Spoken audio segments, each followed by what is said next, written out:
সালাতে থাকবেন সব সময় বেশি বেশি তাকবীর পাঠ করা। এই তাকবীর হতে পারে আল্লাহু আকবার, এটাও হবে, অথবা আল্লাহু আকবার, আল্লাহু আকবার, লা ইলাহা ইল্লাল্লাহ, আল্লাহু আকবার, আল্লাহু আকবার, ওয়ালিল্লাহিল হামদ, এটাও হবে।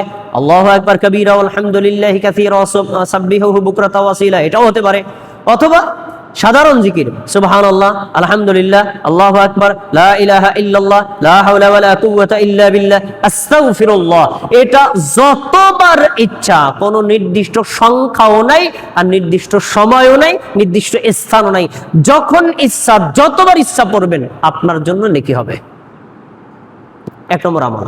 দলিল বুখারীতে বর্ণিত আছে, রাসূল সাল্লাল্লাহু আলাইহি ওয়াসাল্লাম একজন প্রিয় সাহাবী ওমর রাদিয়াল্লাহু আনহু, তিনি এই জিলহজ মাসের 10টা দিনে যখন বের হতেন, তখন তিনি ঘর থেকে বের হওয়ার থেকে শুরু করে বাজারে যাওয়া পর্যন্ত উচ্চস্বরে আল্লাহু আকবার, আল্লাহু আকবার, লা ইলাহা ইল্লাল্লাহ, আল্লাহু আকবার পড়তে পড়তে যাইতেন। আচ্ছা, উচ্চস্বরে পড়ার অর্থ কি? নিজে পড়া, মানুষকে স্মরণ করাইয়া দেওয়া, আর মানুষকে স্মরণ করাইয়া দেওয়া। তো কি হইতো ঘটনা? আব্দুল্লাহ ইবনে ওমর, আনাস বিন মালিক, আরে সাহাবী যারা আছেন তারা এইভাবে যখন পড়তেন, একজন সাহাবী শুরু করলে আরেকজনও শুরু করতেন, করতে করতে সব সাহাবীরা, এমনকি বাজারে যারা বেচা কিনা করতো তারা বেচা কিনার ফাঁকে ফাঁকেও এভাবে উচ্চস্বরে পড়তো। এমনকি যারা মিনায় থাকতো, আরাফার মাঠে থাকতো, মুজদালিফায় থাকতো, যে যেখানে থাকতো, ওই তাকবীর পাঠ করতে করতে পুরো আরাফা মিনার মাঠ তাকবীরের ধ্বনিতে মুখরিত হয়ে যেত। সুবহানাল্লাহ। তাহলে বোঝা যাচ্ছে যে এই তাকবীরটা উচ্চস্বরে পাঠ করাটা আলাদা একটা সুন্নাত এই 10টা দিন এবং রাতে। কেন? আপনার দেখা দেখি আরেকটা মুসলিম স্মরণ করে সেও আমল করবে। এটার জন্য নির্দিষ্ট কোনো সময় নাই, আপনি যখন ইচ্ছা যতবার ইচ্ছা এই তাকবীর এবং জিকির আজকার করতে পারেন।